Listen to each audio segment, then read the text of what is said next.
Alors, je vous écoute. C'est quoi la moyenne trimestrielle? Moi, je suis remontée à 10,91. Combien? 10,91. C'est bien. Et ta sœur? 15,12. C'est bien, félicitations. Il faut continuer. Vous pouvez encore monter pour le trimestre suivant. D'accord? Alors, exercice numéro 4. On a une suite UN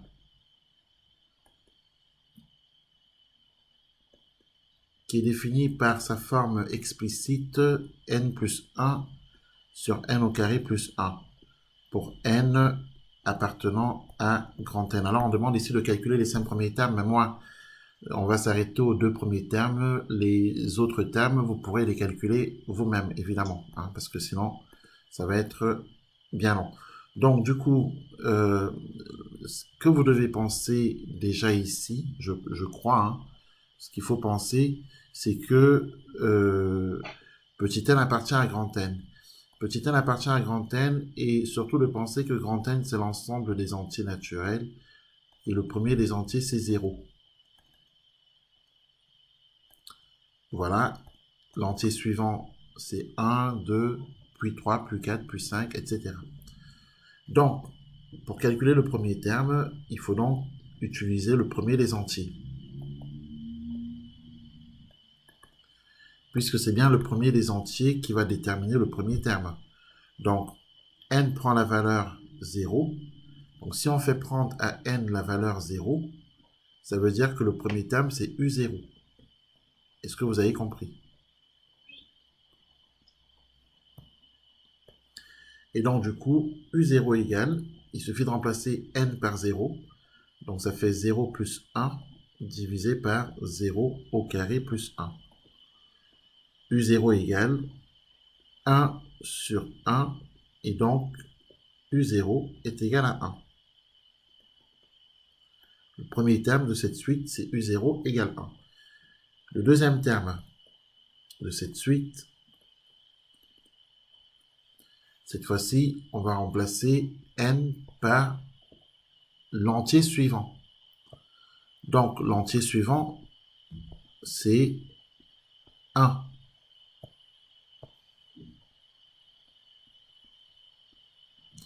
Donc, si on remplace n par l'entier suivant, on trouve le terme suivant. Tout simplement.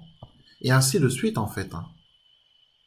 Donc, du coup, le terme suivant, c'est U1, U indice 1, qui est égal à 1 plus 1 divisé par 1 au carré plus 1. Ce qui nous fait U1 égale 2 sur 1 au carré, c'est 1 plus 1, du coup. Donc, on obtient 2 sur 2.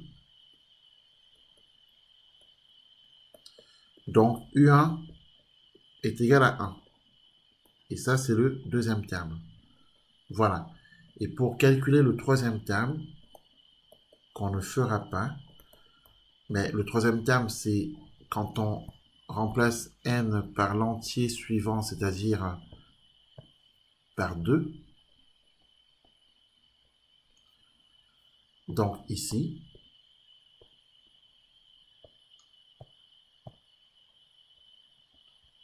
ensuite, on remplace. Donc, on aura U2 qui est égal à 2 plus 1 sur 2 au carré plus 3, plus 1.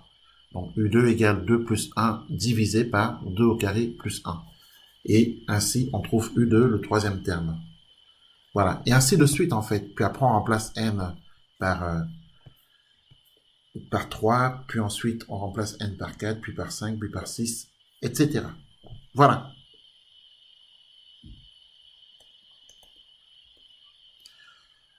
Petit 2.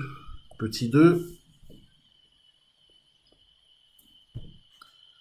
Cette fois-ci, on a une suite qui est définie par sa relation de récurrence.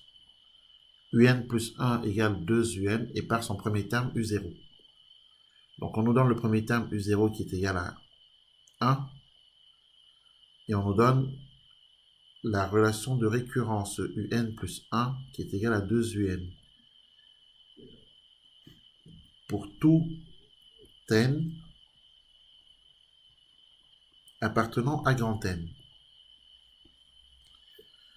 Et on nous demande de calculer les premiers termes de cette suite. Là aussi, on va se limiter à 2 ou 3 termes.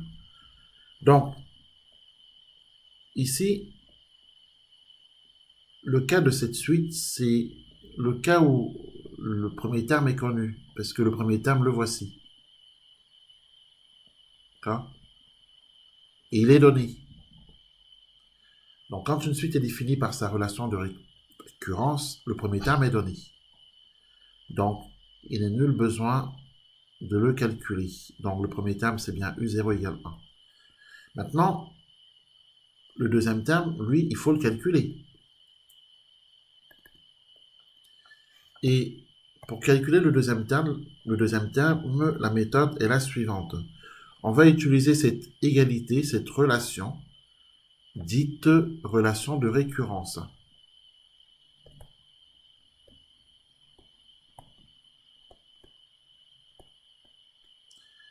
Et on va utiliser cette relation de récurrence pour petit n égale à 0. Alors, je m'explique. Comme petit n appartient à grand N, c'est l'ensemble des entiers naturels. Le premier des entiers naturels, c'est 0.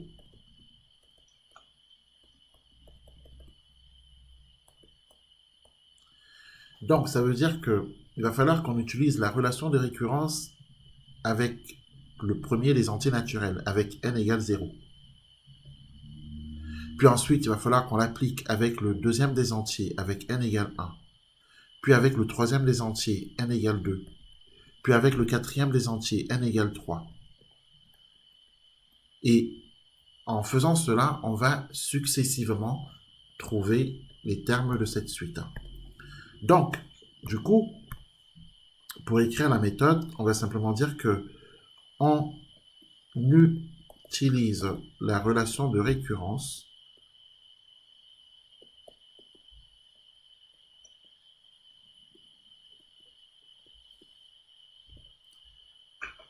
dans la relation de récurrence, c'est bien sûr un plus 1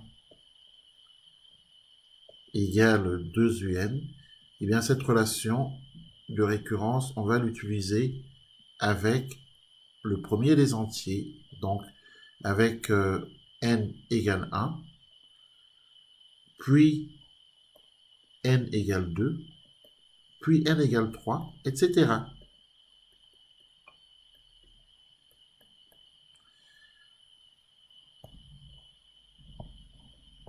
Alors, la relation de récurrence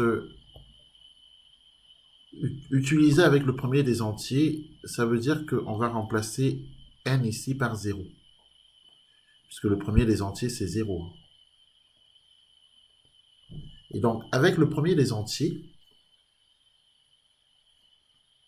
donc la relation de récurrence avec le premier des entiers nous donne U indice 0 plus 1 qui est égal à 2U indice 0.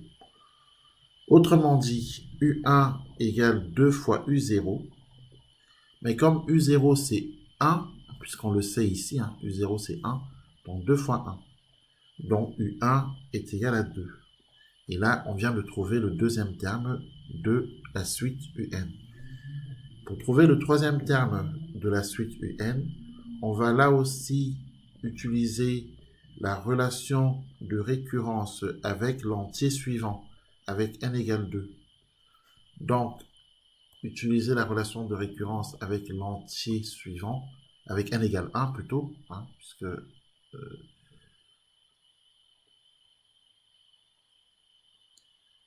alors on a utilisé alors ici en fait c'était n égale 0 au départ. Donc il fallait utiliser la relation de récurrence avec le premier des entiers, donc avec n égale 0 ici, puisque le premier des entiers c'est 0. Donc du coup ça nous donne U indice 0 plus 1 égale 2 U0. Voilà, et on trouve que U1 égale 2. Et ensuite, on utilise la relation de récurrence avec l'entier suivant. Donc avec n égale 1 cette fois-ci. Et donc du coup, avec n égale 1, ça nous donne qu'on va remplacer ici n par 1, là aussi. Et donc on va écrire u indice 1 plus 1 égale 2 u indice 1.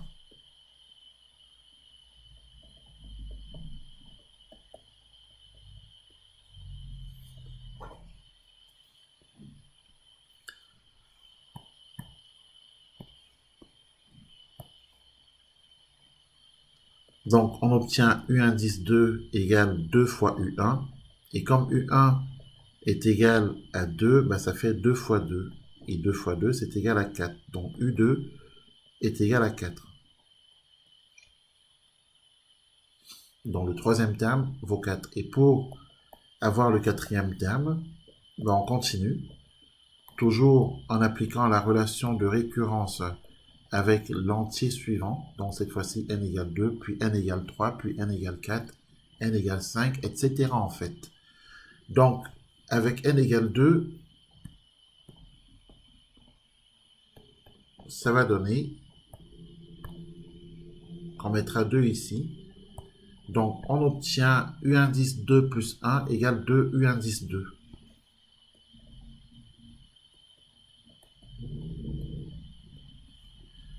C'est-à-dire U indice 3 égale 2 fois U indice 2.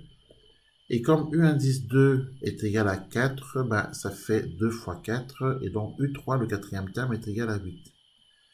Ainsi de suite. Est-ce que vous avez compris? Toutes les deux? Très bien.